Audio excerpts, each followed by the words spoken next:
वापस आप लोगों के साथ जुड़ने के लिए परमेश्वर ने मुझे भी अवसर दिया। जैसे प्रभु के दास कह रहे थे कि थोड़ा सा दिक्कत हमारे यहाँ पर हल्का सा बारिश हुई थी, इसीलिए बिजली के जो अचानक 2-3 दफ़े चली गई थी, इसलिए मैं भी थोड़ा सा सोचा था। मैं नेल्सन भाई से आग्रह भी किया था कि आप लोग प्रार्थना करें। आपके प्रार्थना के लिए बहुत बहुत धन्यवाद, और आशा करते हैं आप सभी लोग प्रभु में खुश और आनंदित है। और मैं इस बात का भी आशा करता हूं कि आप वचन को, इब्रानियों की पत्री को शायद अब तक एक बार तो पढ़े होंगे। आप मुझे बताया गया कि आपका अपना माइक आप ऑन कर सकते हैं। ऑफ करके रखना सही रहेगा, डिस्टरबेंस नहीं होगा। लेकिन अगर कुछ आप बताना चाहते हैं तो आप अपना माइक ऑन कर लीजिए और बता दीजिए। वो हमारे लिए भी थोड़ा सा एक प्रोत्साहन के रूप में रहेगा कि आप लोग सुन रहे, ध्यान दे रहे। इसलिए बीच बीच में सवालों का जवाब आप ज़रूर दे सकते हैं। उसमें कोई दिक्कत मेरे तरफ से नहीं है। आप अगर बीच में कुछ इस प्रकार बोलना चाहते हैं तो इतना तो मैं विश्वास करता हूं कि आप ज़रूर इब्रानियों की पत्री पहला और 2 अध्याय तो ज़रूर पढ़े होंगे, है ना? एटलीस्ट द फर्स्ट 2 चैप्टर्स आप तो पढ़े होंगे। मैं पूरा मेरा यकीन है, मेरा विश्वास है, क्योंकि हम प्रभु के लोग हैं, तो प्रभु के वचन सीखना हम चाहते हैं। और बाइबल अध्ययन इसलिए कलीसिया में रखे हैं कि हम बाइबल का अध्ययन करें। इससे पहले कि हम इब्रानियों की पत्री के उस भाग में चले जाते हैं, और जैसे भाई के जो सवाल के बारे में भी बताया था, भाई मलबनी से जो सोलोमन भाई ने जो भेजा है, जिसका भी मैं कोशिश करूंगा उस भाग में जैसे हम आते हैं उस पर हम विचार करेंगे। आपको इस बात को ध्यान देना चाहिए, ये इब्रानियों के लिए लिखी हुई पत्री हैं। This is an epistle written to the Jewish people. So यहूदियों से संबंधित बहुत सी बातें जो उनको ध्यान में रखते हुए उनके समझ के अनुसार काफी सारे बातें लेखक इस पत्री के अंदर बताए हैं। लेकिन इसका मतलब बिल्कुल ये नहीं, ये हमसे कोई मतलब नहीं है, that we don't have anything to do with that. ये केवल यहूदियों के लिए ही लिखा एक पत्री है। So it's only for them. ऐसा कभी भी हम नहीं लेंगे वचन को, क्योंकि परमेश्वर के वचन हम सबके लिए हैं। तो हमारे लिए भी इसके अंदर शिक्षा जरूर मिले हैं, इस बात को हम ध्यान रखेंगे। और इब्रानियों की पत्री एक तरफ हमें समझने के लिए बहुत आसान है।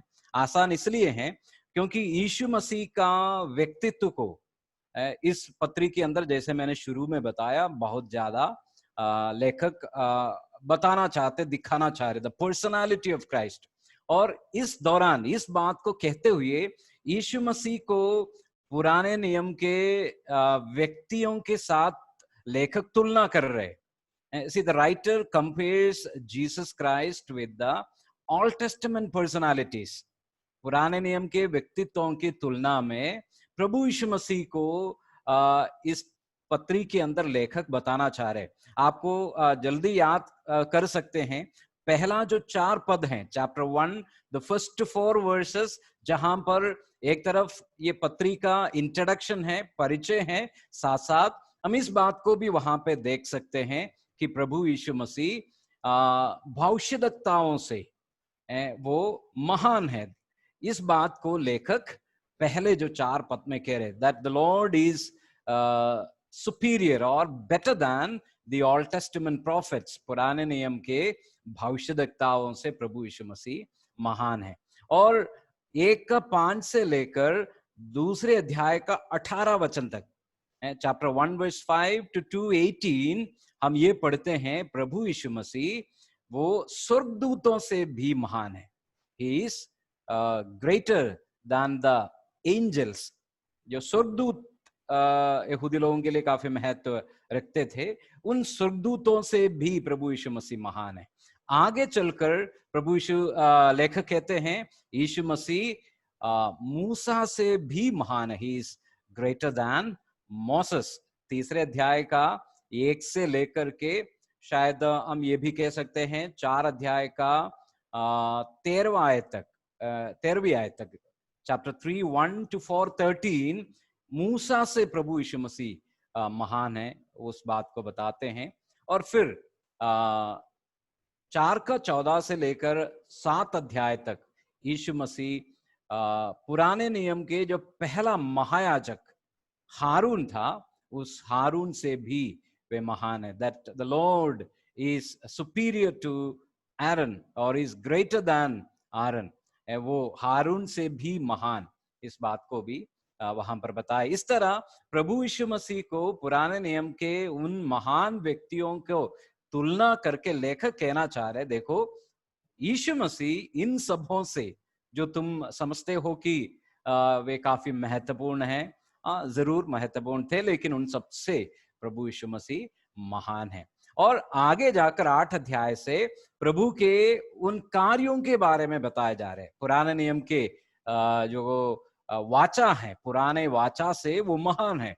पुराने नियम के बलिदानों से भी महत्वपूर्ण बलिदान यीशु मसीह ने किया है। इस प्रकार आगे के अध्यायों में बताते जा रहे। तो यीशु मसीह उन सभी व्यक्तियों से भी महान है।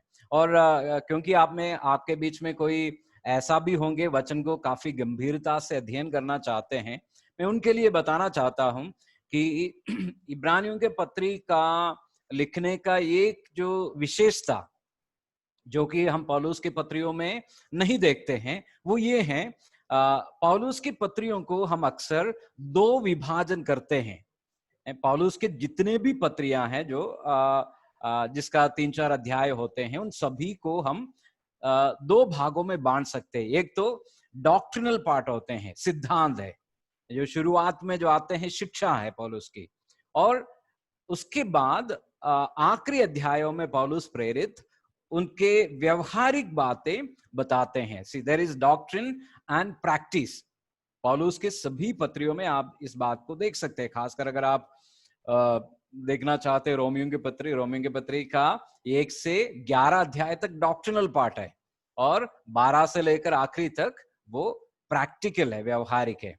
और एफेसियों की पत्री देख लीजिए, जिसमें पौलुस का पहला जो 3 अध्याय है वो टीचिंग है, डॉक्ट्रिन है, सिद्धांत है, और 4 से लेकर 6 तक वो प्रैक्टिस है।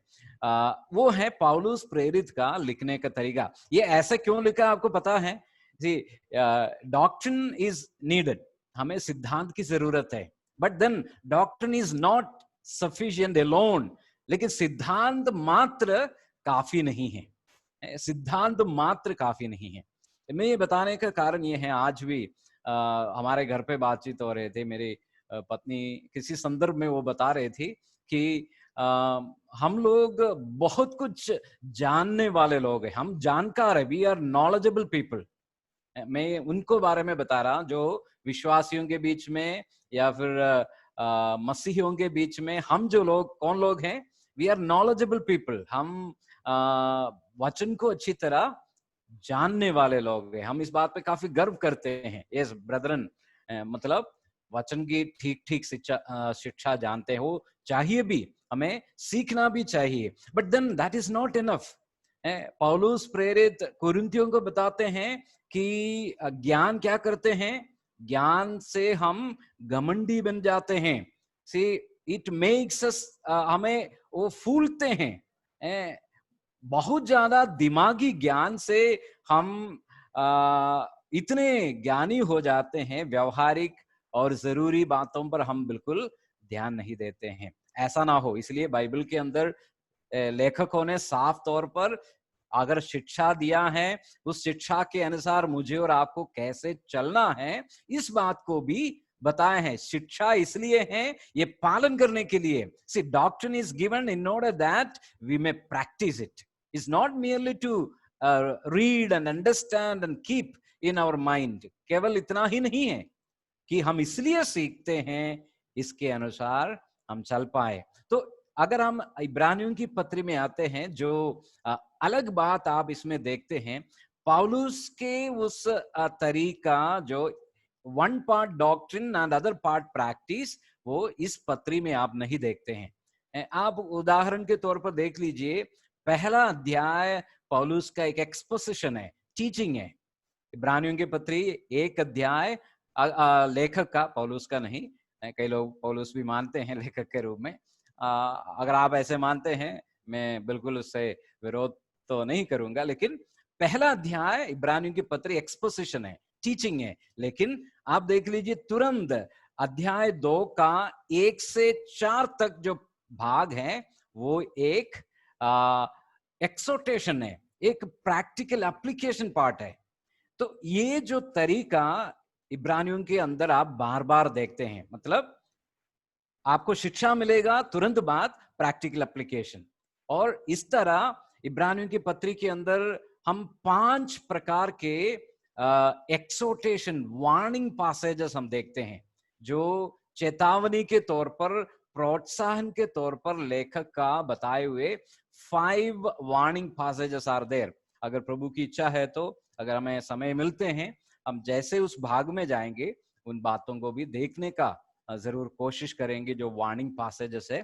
तो इस बात को भी आप देख लीजिए कि इब्रानियों के पत्री के अंदर exposition, teaching, sorry, exhortation, again exposition, then exhortation, exposition, exhortation. This is how the writer wrote the book of Hebrews. इब्रानियों के लेखक ने इस प्रकार लिखा है।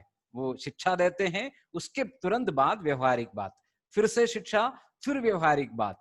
इसी प्रकार अपने पुस्तक को खास तौर पर इब्रानियों के लेखक ने लिखा है। देन हम ये सब क्यों करें, लेखक का उद्देश्य क्या है, वो एक पद में आपको पढ़ के सुनाना चाहूंगा, जो कि कई सारे उद्देश्य लेखक बताते हैं, लेकिन towards the end of the book of Hebrews, इब्रानियों की पत्री 12वें अध्याय का आखिरी 2 पद में हम इस तरह पढ़ते हैं, चैप्टर 12 वर्सेस 28 एंड 29। 28, 12 अध्याय का 28 और 29 में हम क्या पढ़ते हैं, इस कारण हम इस राज्य को पाकर जो हिलने का नहीं, कृतज्ञ हो और भक्ति और भय सहित परमेश्वर की ऐसी आराधना करे जिससे वह प्रसन्न होता है। एक तरफ लेखक ये कहना चाह रहे, मैं जो भी कुछ तुम्हें लिखा है ना, 1 से लेकर 12 अध्याय तक जो कुछ बताया है, इन सब का उद्देश्य ये है, दिस इज माई पर्पस। क्या है मेरा उद्देश्य, ये इसलिए है मैंने ये सब कुछ लिखा है, that we may serve the Lord, हम प्रभु की सेवा करें।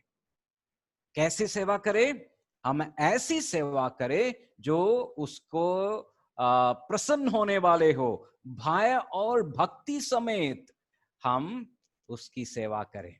तुरंत बाद वर्स 29 में हम पढ़ते हैं, क्योंकि हमारा परमेश्वर भस्म करने वाला आग है। ये तो इब्रानी लोगों को समझना चाहिए जिनके लिए पत्र लिखा है। ये सब कुछ सीखने के बाद तुम परमेश्वर की सेवा करें, that you may serve him. English में हम सेवा शब्द हम पढ़ते हैं, इन हिंदी में हम आराधना शब्द हम पढ़ते हैं। हम उसकी आराधना, उसकी सेवा कैसे करें, भय और भक्ति के साथ। इस पुस्तक के अध्ययन के द्वारा मेरे और आपके जीवन में भी अगर ये भय और भक्ति प्रभु की सेवा में हमारे जीवन में आ जाते हैं, मैं आशा करता हूं प्यारे भाई और बहनों, हमारे इस अध्ययन काफी हमारे लिए फायदेमंद रहेंगे। हम वापस आ जाते हैं पहला अध्याय। पहला अध्याय का पहला 4 पदों को मैं पढ़ना चाहूंगा। I would like to read the first 4 verses. अध्याय 1 से 4। पूर्व युग में परमेश्वर ने बाप दादों से थोड़ा थोड़ा करके और भांति भांति से भविष्यद्वक्ताओं के द्वारा बातें कर इन अंतिम दिनों में हमसे पुत्र के द्वारा बातें की, जिसे उसने सारी वस्तुओं का वारिस ठहराया और उसी के द्वारा उसने सारी सृष्टि की रचना की है। वह उसकी महिमा का प्रकाश और उसके तत्व की छाप है और सब वस्तुओं को अपनी सामर्थ के वचन से संभालता है। वह पापों को धोकर ऊंचे स्थानों पर महामहिमन के दाहिने जा बैठे और स्वर्गदूतों से उतना ही उत्तम ठहरा जितना उसने उनसे बड़े पद का वारिस होकर उत्तम नाम पाए हैं। हम एक शब्द में प्रार्थना करते हैं। प्रभु जी, हम आपको धन्यवाद करते हैं कलीसिया के विश्वासी लोग और हम मिलकर प्रभु आपके वचन का जो हमारे लिए आप लिखित रूप में दिए हैं अध्ययन करना जब चाहते हैं, आप हमारी सहायता कीजिए कि हम जो कमज़ोर इंसान हैं प्रभु, लेकिन आपके वचन कितना महत्वपूर्ण है जिसका अर्थ समझना ये हमारे अपने और से संभव नहीं, लेकिन हम आपका धन्यवाद करते हैं। आपकी आत्मा जो हमारे भीतर वास करते हैं, उस आत्मा के मदद से हम आपके वचन सीख और समझ सकते हैं। और आज जो भी हम सीखते हैं प्रभु, ये हमारे जीवन में आपको और जानने में और आपके इच्छा को पहचानने में और आपकी सेवा भक्तिपूर्ण करने के लिए आप हमारी सहायता कीजिए। हमारे इस प्रार्थना यीशु मसीह के नाम से मांगते हैं, आमीन। ये जो पहला अध्याय जो पहला जो 4 पद हैं, this a kind of introduction, एक परिचय है। और उस अक्सर जो अच्छे जो लेखक होते हैं, गुड राइटर्स, वे अपने परिचय इतना बढ़िया बना देते हैं कि आने वाले जो भी बातें हैं उसके अंदर हैं, उस परिचय के अंदर वो सम्मिलित करते हैं। और क्योंकि ये हम अपने हिंदी बाइबल में, इंग्लिश बाइबल में पढ़ते हैं, लेकिन यूनानी भाषा में, जिस भाषा में नया नियम जो लिखे हैं, अगर उस भाषा में ये पहले 4 पदों को आप पढ़ते हैं, अगर मैं पढ़ता हूं तो जो यूनानी भाषा के विद्वान लोग कहते हैं, this is the best introduction that we have in the New Testament. नया नियम के किसी भी पुस्तक को देने वाले सबसे उत्तम एक परिचय के रूप में है, जो शब्दों का इस्तेमाल लेखक यहाँ पर कर रखे हैं, और ये सारे के सारे एक ही वाक्य के रूप में है जो ओरिजिनल लैंग्वेज में है, जो जिस भाषा में जो लिखा है, एक ही पद है जो 4 पद के रूप में हमारे बाइबल में हम देखते हैं, इट्स जस्ट 1 वर्स। तो लेखक अपने पहले ही पद में इस बात को जो आगे जो भी वो लिखने वाले हैं, जो उनका कहने का जो तात्पर्य है, वो सबके सब इन पदों में सम्मिलित किया है। अगर हम अपने हिंदी बाइबल में पढ़े तो पूर्व युग में परमेश्वर ने बाप दादों से थोड़ा थोड़ा करके रूप में हम शुरू करते हैं, लेकिन अंग्रेजी बाइबल में हम शायद कैसे पढ़ते हैं? आप लोग अंग्रेजी बाइबल भी देख रहे होंगे, कोई ध्यान दे रहे हैं? ठीक है। गॉड जो शब्द से वहां पे शुरू होते हुए पढ़ते हैं।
लगता है भाई जयमोहन आउट हो गया। पता नहीं, कोई बात नहीं, आने दो। मैं आशा करता हूँ इब्रानियों की पत्री का अध्ययन में आपको रुचि है, तो इसलिए तो आप बहुत ही ध्यान से सुन रहा है। भाई हमारा जॉन से मेरा निवेदन है कि जब कभी भाई जयमोहन आएंगे, आप उसको हमारे सामने लेके आना, ठीक है? तब तक मैं इब्रानियों की पत्री के साथ ही आपको रखेंगे। तो इब्रानियों की पत्री 13 अध्यायों में भाई जयमोहन हमें जो इंट्रोडक्शन दिया, सूचना दिया, इन सारी बातों के साथ मैं फिर से आपको वही बातों को बताना चाहता हूँ, कुछ बातों को। ठीक है, 1 से लेके 4 पदों का इंट्रोडक्शन जो शुरू किया भाई जयमोहन ने, उसको भाई जयमोहन कंटिन्यू करेंगे जब वो आएंगे। कि मैं 2-3 मिनट के लिए, जैसे जब तक वो नहीं आएगा तब तक मैं आपको कुछ बातें बताना चाहता हूं जो इब्रानियों की पत्री के संबंध में है। भाई ने कहा 5 चेतावनी का वचन है और ऐसी कई बातें बताया। इब्रानियों की पत्री का अध्ययन करते समय एक बात हम समझ सकते हैं कि इन लोगों का कई समस्या थे, प्रॉब्लम्स थे।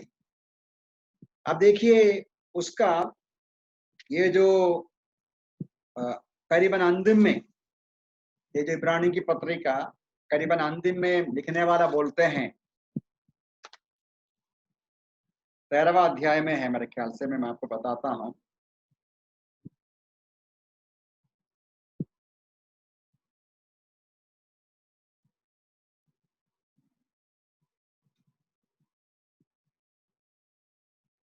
तेरहवां अध्याय में एक एक्सोर्टेशन का एक शब्द लिखा है। मैं एक्सोर्ट करता हूं ऐसा, मतलब वर्स 22 में है इब्रानियों की पत्री 13वां अध्याय का वर्स 22 में वो कहते हैं कि मैं आपको क्या करने का है।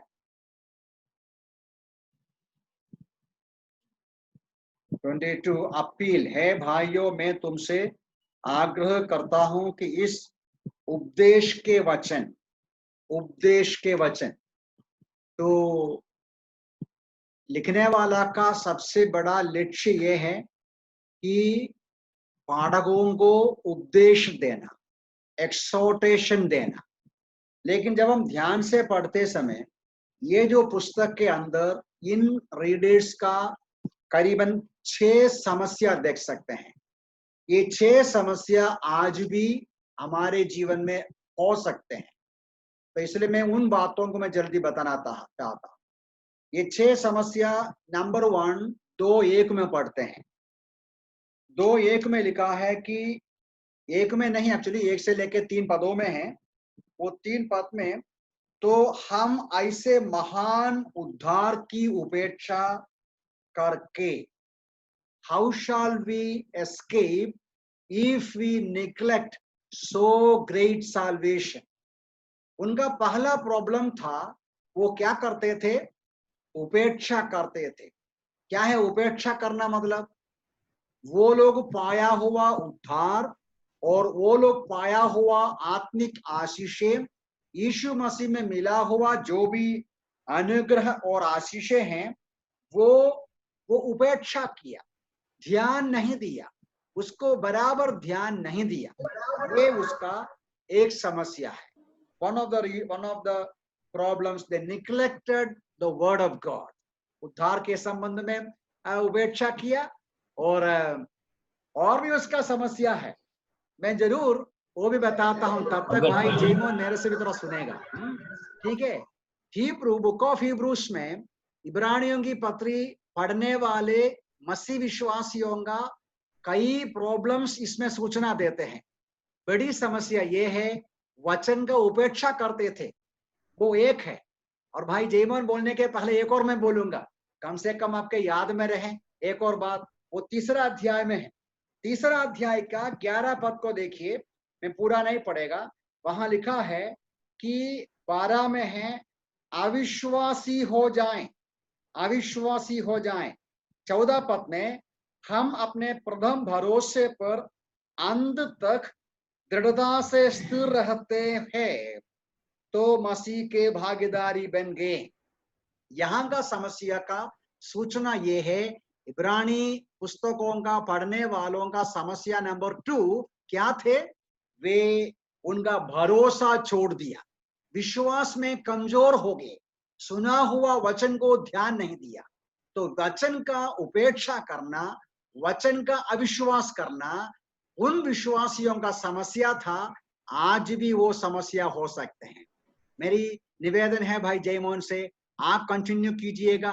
पहला 1 से लेके 4 पदों में यीशु मसीह का श्रेष्ठता का परिचय आप शुरू कीजिए। Thank you.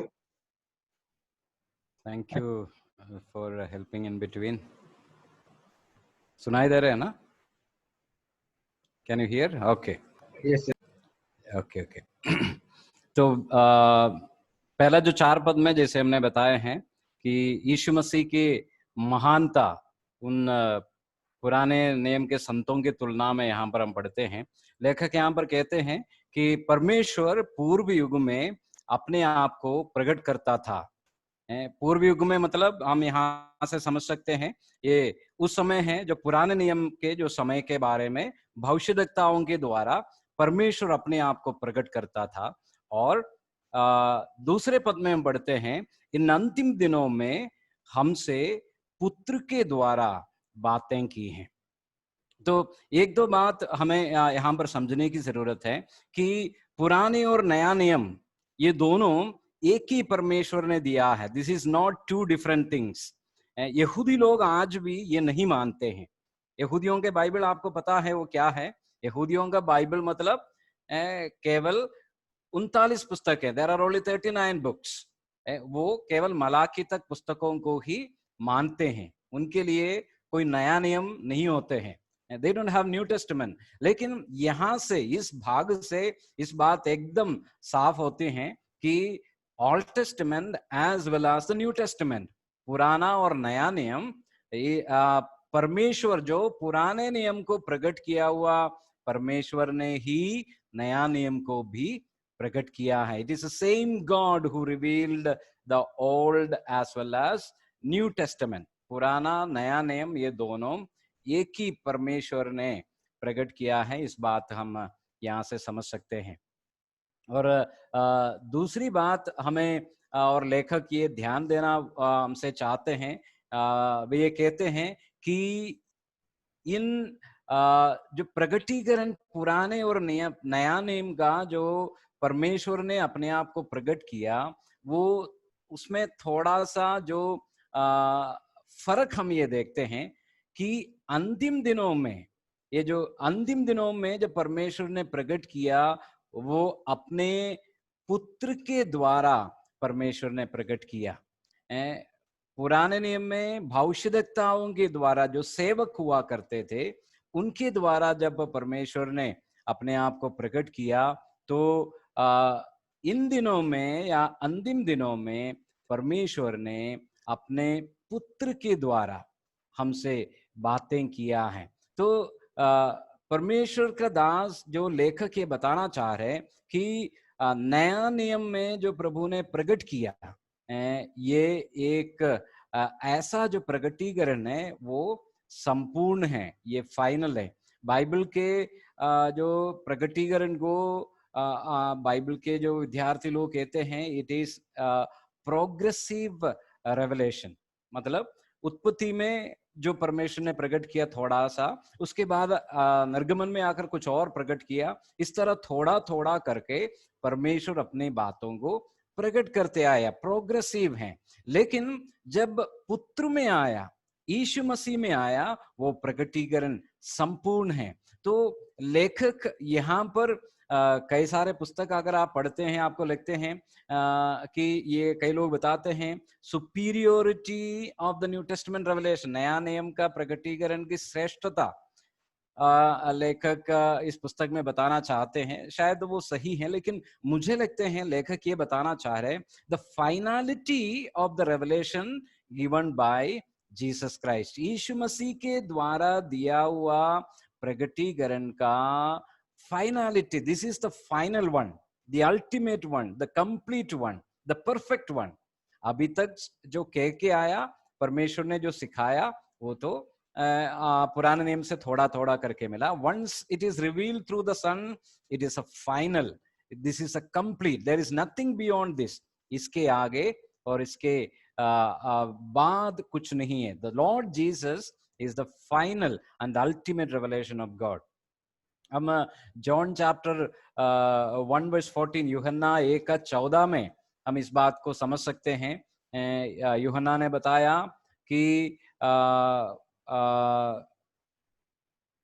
परमेश्वर ने या वचन देहधारी हुआ और हमारे बीच में डेरा किया और हम उसकी महिमा देखी है, जैसे पिता की इकलौता की महिमा है। और आगे जाकर 18 पद में हम पढ़ते हैं कि किसी ने परमेश्वर को कभी भी नहीं देखा, लेकिन उसकी इकलौता पुत्र जो उसके गोद में था उसी ने उसे प्रकट किया है। कि यीशु मसीह ने परमेश्वर को जो प्रकट किया, that is the final and that is the ultimate revelation. इसके आगे कुछ नहीं है।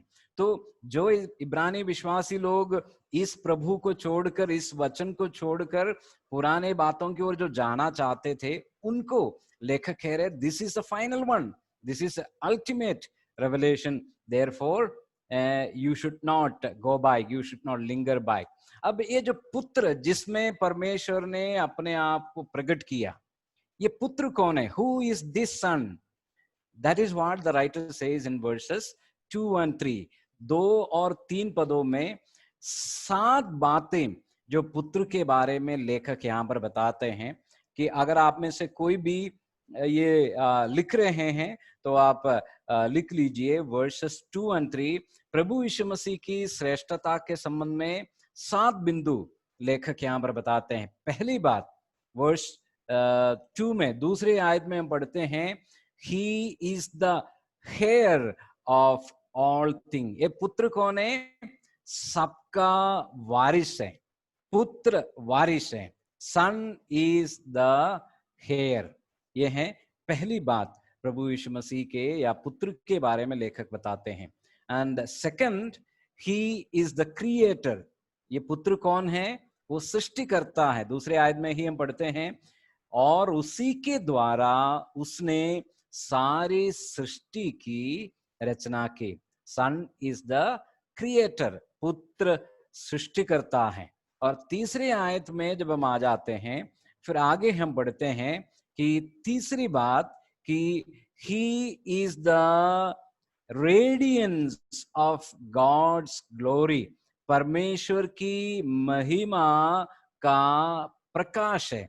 He is the radiance of God's glory. परमेश्वर की महिमा का प्रकाश है ये जो पुत्र, वो है तीसरी बात। और चौथी बात हम उसी पद में पढ़ते हैं, जैसे हमारे बाइबल में पढ़ते हैं, उसके तत्व की छाप है, या he is the exact representation of God's being। परमेश्वर का व्यक्तित्व का सही प्रमाण है, रिप्रेजेंटेशन है, प्रतिनिधित्व करने वाला जो व्यक्ति है यीशु मसीह। he is the exact representation of God's being। फिर पांचवी बात हम यहाँ पर पढ़ते हैं तीसरी आयत में ही, वो सब वस्तुओं को अपनी सामर्थ के वचन से संभालता है। ही अपहोल्ड्स एवरीथिंग। हर चीज को अपने वचन से संभालने वाला है। और छठी बात, ये पुत्र के बारे में पढ़ते हैं कि वह पापों को धोया है। उस हिज सैक्रिफाइस, उसकी बलिदान के बारे में हम यहाँ पर पढ़ते हैं। और सातवीं बात आखिर में हम पढ़ते हैं कि वह महामहिमन के देहने जा बैठा है। हिज एक्सॉल्टेशन, उसके महिमा के बारे में, उसके ऊंचे पद पे विराजमान होने की बात हम पढ़ते हैं। There are 7-fold glory of the Son. पुत्र के 7 प्रकार के जो महिमा के बारे में लेखक बता रहे।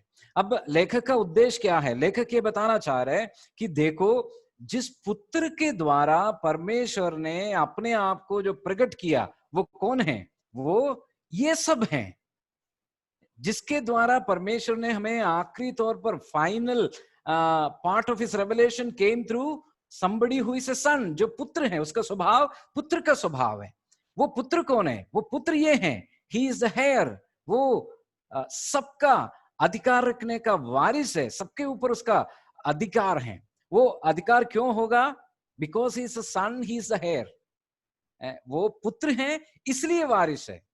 आपको वो जो बात जो पता होगा, जो प्रभु यीशु मसीह ने स्वयं एक दृष्टांत बताया था। उस दृष्टांत में एक दाकी बारी में जो मालिक ने सेवकों को वो संभालने के लिए रखा था, और वो चले गया, और बाद में एक एक करके सेवकों को मालिक ने भेजा कि वो फल प्राप्त करे। लेकिन वो कुछ लोगों को पकड़ा, कुछों को मारा, कुछों को फेंका, इस तरह वहां से हटा दिया। आखिरकार उस मालिक कहते हैं मैं अपने पुत्र को भेजूंगा कि मुझे इसका वहां से फल मिले। और आखिर जब पुत्र को भेजा, ये जो सेवक कहते हैं, यीशु मसीह अपने शब्दों में कहा, here comes the son, here comes the heir. यहां पर देखो वारिस आते हैं। सन इज द हेयर, पुत्र हैं मीरास पाने का अधिकार रखने वाला। He is the heir of all things, सबका अधिकार इस पुत्र के पास है। अब ये पुत्र का अधिकार के बारे में आगे लेखक बताते हैं, अध्याय 1 का जो 5 पद से लेकर, और फिर दूसरे अध्याय में जब हम आ जाते हैं, पुत्र अधिकार कैसे रखने वाले हैं, इस बारे में लेखक बाद में बताते ही हैं। तो पुत्र मीरास है, उसके पास सारा चीजों का अधिकार वो है। आपको याद है शैतान ने यीशु मसीह को कुछ बताया था। शैतान यीशु मसीह को परखते समय पहाड़ के ऊपर जाकर बताया था, देखो ये सब मैं तुम्हें दे दूंगा, everything, all that you see I will give to you, but what you have to do, तुम्हें क्या करना चाहिए? बस मेरे सामने दंडवत करना, झुककर मेरा दंडवत करना।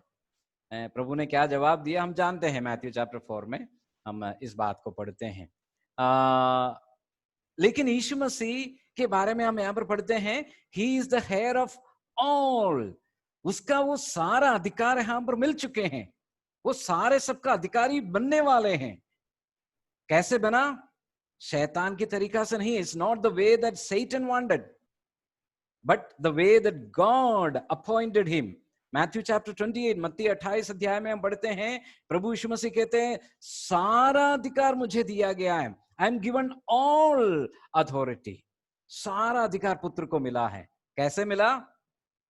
शैतान को दंडवत करने से नहीं, लेकिन जिस मार्ग पिता अपने पुत्र के लिए रखा था। पिता ने कौन सा मार्ग पुत्र के लिए रखा था? वो मार्ग ये था कि वो दुख सहकर, मृत्यु सहकर, जी उठकर वो इन सारे अधिकार को प्राप्त करे। आज कितने दुख की बात है, कुछ अपनाने के लिए हम सब कितने आराम से किसी के सामने भी झुकने के लिए तैयार हो जाते हैं, कुछ भी करने के लिए तैयार होते हैं, थोड़ा बहुत हमारे फायदे के लिए। लेकिन प्रभु यीशु मसीह ऐसा बिल्कुल भी नहीं किया। He did not take the shortcut. वो परमेश्वर पिता की इच्छा के बाएं दाएं कभी भी हटकर कुछ नहीं किया। वो अपने पिता ने जो मार्ग रखा है उस मार्ग पे आगे जाकर उसने उस बात को पूरा किया।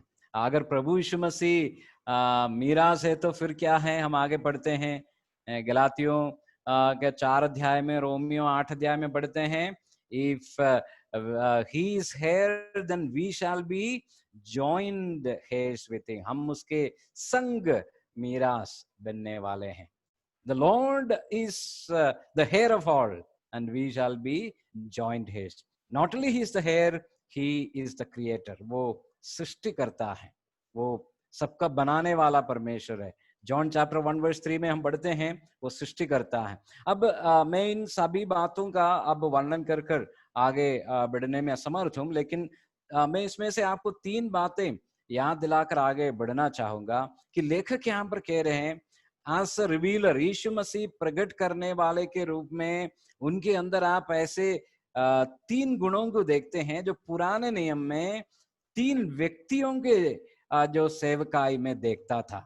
ये कोई भी अकेले एक व्यक्ति ये जो सेवकाई पुराने नियम में नहीं कर सकते थे, लेकिन वो सारे गुण एक व्यक्ति के अंदर प्रभु यीशु मसीह में हम देखते हैं। वो क्या क्या है? कि the ministry of A profit, एक भविष्यद्वक्ता का जो सेवा, भविष्यद्वक्ता क्या करता था? He used to reveal God, वो परमेश्वर की बातों को प्रकट करते थे. Now here we see the Lord Jesus is the revealer of God. ये परमेश्वर का प्रकट करने वाला, परमेश्वर को संपूर्ण प्रकट करने वाला भविष्यद्वक्ता का जो सेवा यीशु मसीह के जीवन में हम देखते हैं. और दूसरे जो पुराने नियम में महत्वपूर्ण जो सेवकाई था वो याजकों का सेवकाई था, the ministry of profit, priest. अब यीशु मसीह ने याजक का सेवा किया, हमने पढ़ा है, वो हमारे पापों को धोया, ही क्लेंस्ड आवर सिंस, पापों का बलिदान चढ़ाना वो याजकों का सेवकाई था. अब यीशु मसीह को उस पद में हम देखते हैं, he is priest, he is profit, he is priest. लेकिन पुराने नियम का जो तीसरे महत्वपूर्ण जो सेवा, राजा, वो राजा का भी पद प्रभु यीशु मसीह में हम देखते हैं. वो हम यहाँ पर उसके आखिरी बिंदु में जो मैंने बताया था, प्रभु यीशु मसीह के बारे में पढ़ते हैं कि वो ऊंचे स्थान में महामहिमन के दाहिने जा बैठा है. He is sitting there as a king. पुराने नियम में 3 व्यक्ति जो सेवा करते थे, वे कभी भी एक साथ कोई भी नहीं कर सकता. कोई लेवी को हम राजा बनते हुए नहीं देखते हैं, ना कि हम कोई राजा को याजक का सेवा करते हुए हम नहीं देखते.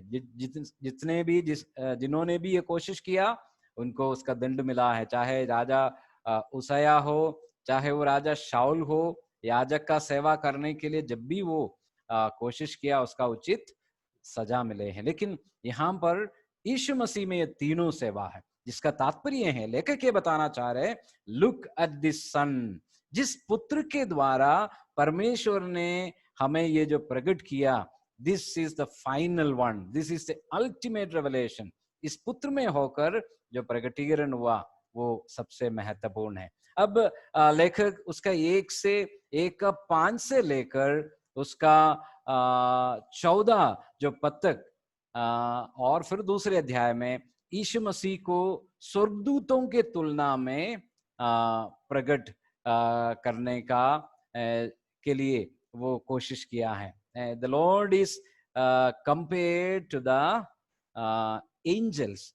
यहूदी लोगों के लिए स्वर्गदूत वे थे जो प्रकाशन लाने वाला का जो माध्यम थे, they were the mediator of OT revelation.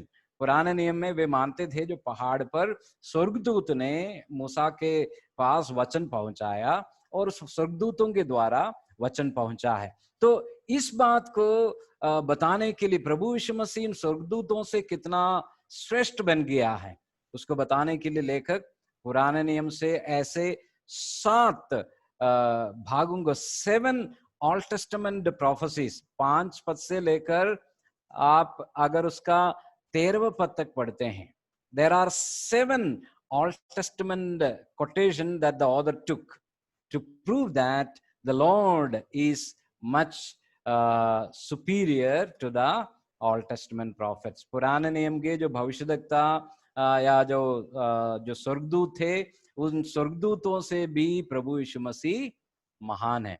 उसका जो शुरू और आखिरी पद को मैं आपके लिए पढ़ना चाहूंगा. द फर्स्ट पार्ट, क्योंकि स्वर्गदूतों में से उसने कब किसी से कहा तू मेरा पुत्र है, आज तू मुझसे उत्पन्न हुआ है, और फिर मैं उसका पिता होऊंगा और वह मेरा पुत्र होगा. ये एक सवाल है और लेखक पूछते हैं ऐसा कब और कहाँ परमेश्वर ने किसी भी स्वर्गदूत को अपना पुत्र कहा है.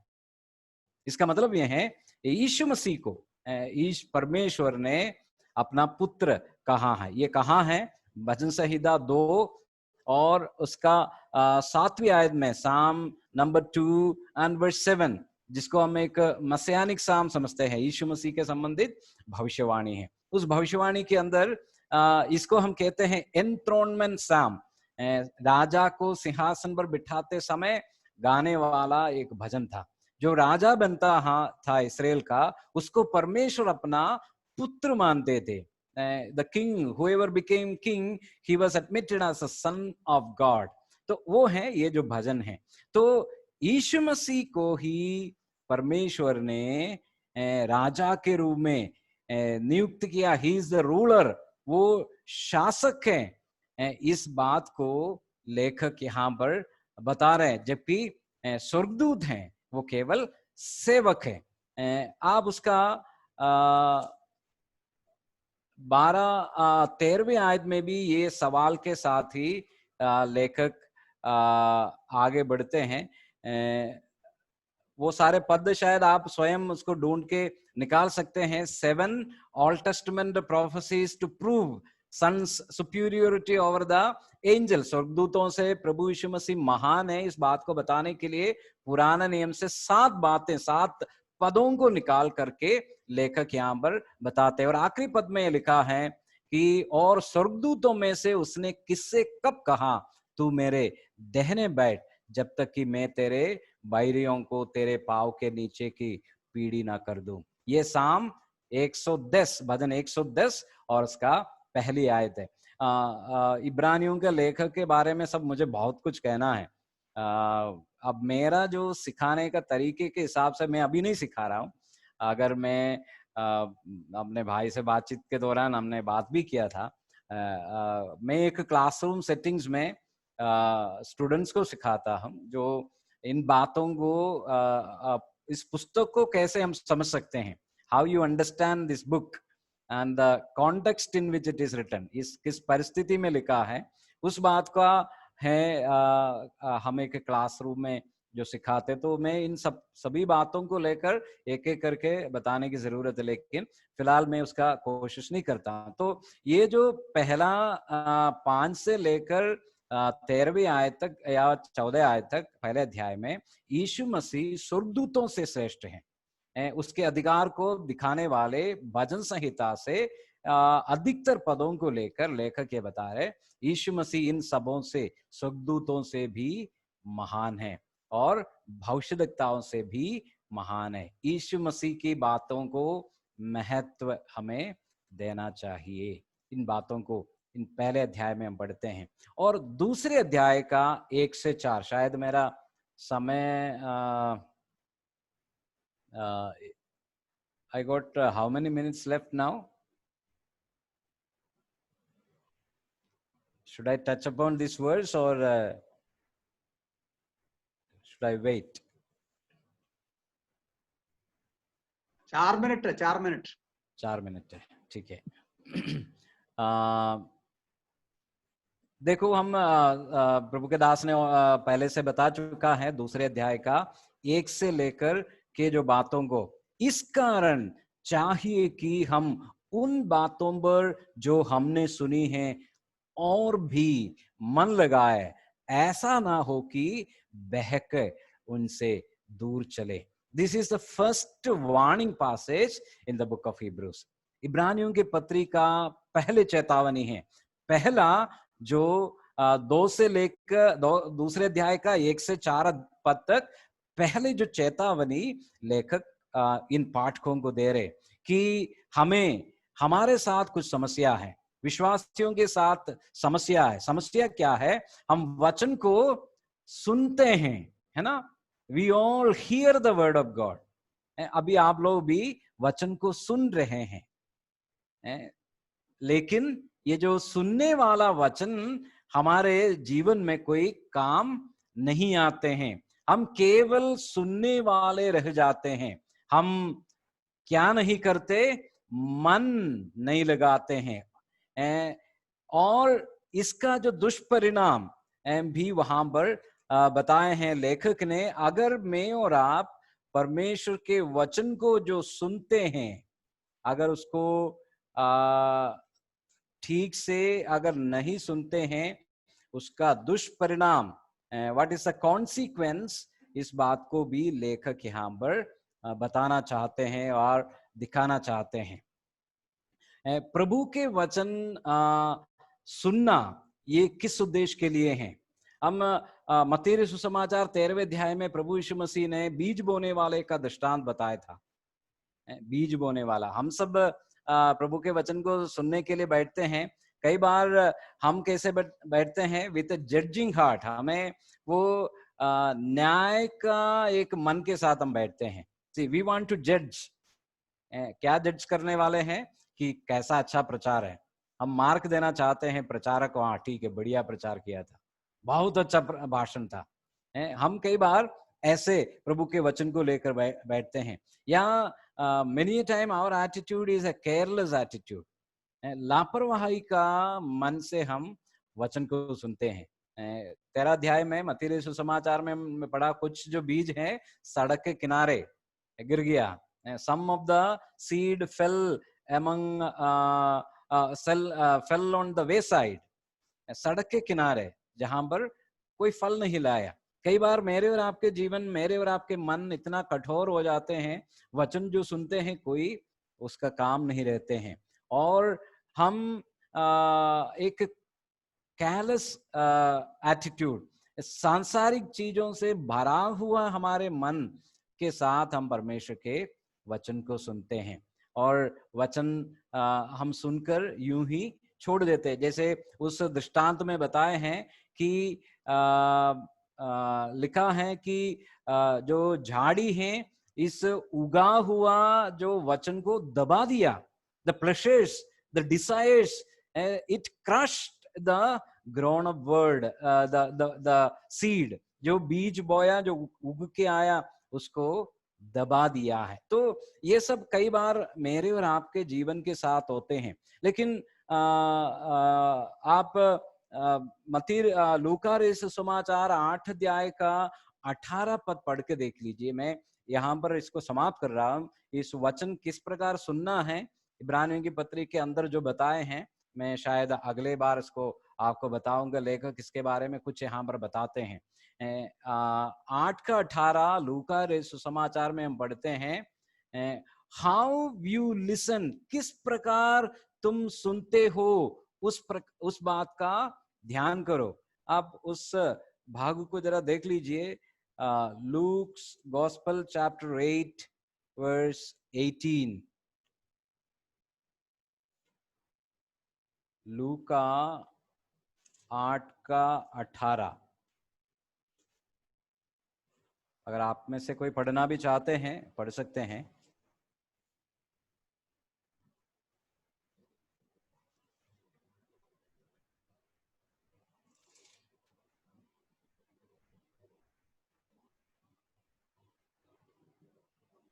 देखो 8 का 18 में लिखा है, चौकस रहो कि तुम किस रीति से सुनते हो। Beware, be watchful how you listen.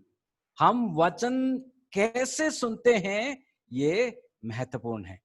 किस ढंग से, how you and I listen God's word. प्रभु यीशु मसीह उन यहूदियों से पूछ रहे कि इस बात को तुम्हें ध्यान देना है। और मरकुस सुसमाचार 4 का 14 में प्रभु यीशु मसीह ने ही एक और बात सुनने के संबंध में वहां पर बताए हैं। मार्क चैप्टर 4 एंड वर्स 14, उसका 14 पद में हम इस प्रकार पढ़ते हैं,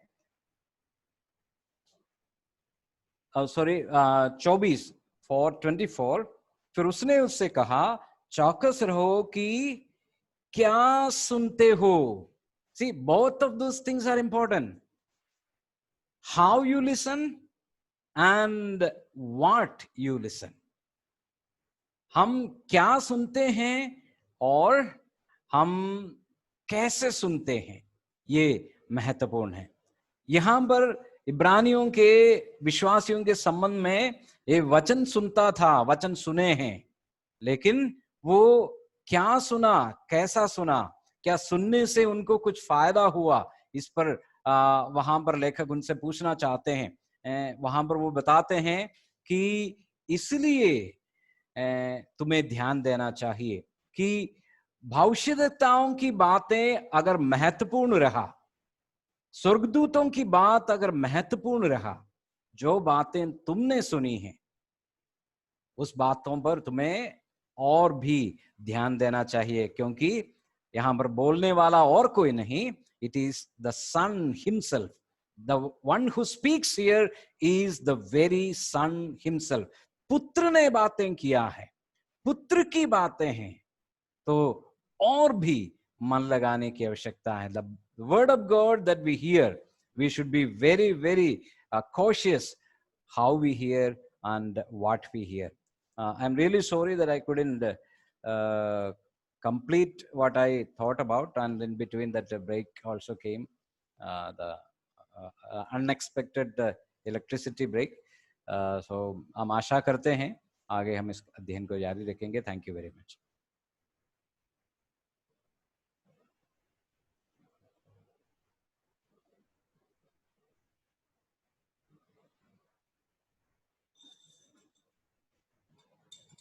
सुना हुआ वचन के लिए हम प्रभु का धन्यवाद करेंगे. मैं भाई डेनी से विनती करता हूं कि भाई डेनी प्रार्थना करके समाप्त करेंगे. भाई डेनी.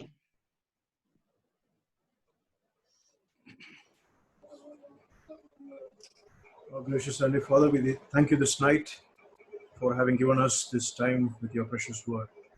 We thank you for, in this troubled world, you continue to give us these occasions to bow our heads before thee, to consider the greatness of the one who has called us. We thank you for thy word is so pure, it touches, it transforms us day unto day, and every hearing of thy word truly is precious to our hearts. We thank you, even as you reminded us of the greatest of all revelations which has come through thy beloved Son, the one who is in all control, the one who is from eternity to eternity. It has pleased the Father that his Son should ultimately come and reveal all the greater truths for us, for now, and for what is ahead of us. We thank and praise you that thy word is recorded to embolden and to strengthen us in our faith in thee. Pray that we might be able to recognize of the greatness of the person of Christ. And the more we know him, we might become more like him. And the more we know him, the more we may fear him. The more we know him, the more we'll strive to live for him as well. The Lord will be gracious to us in this regard. We thank you for using thy servant, Jamin, to bring us this precious word this night for us all. And as we continue to learn through this verse as a series, we pray that it will continue to mold us and make us to be more like thee. Thank you for every one of us who could gather. And as we continue to learn from thy word, it will benefit all of us. Many among us are in limitations and limited situations. Many who are sick and weak, the Lord will remember them. We pray for the dear brother Jamon's ministry as well. The Lord will bless and keep them, keep him and his family and the ministry there. The Lord will bless abundantly. Likewise, for every one of us, we commit ourselves to your hands. And we bow our heads before thee once again with thankfulness and gratitude to thee for all that you are to us and for all thy revelation for us. We commit all these things into your hands and ask us pray in the precious name of our Lord and our Savior Jesus Christ. Amen.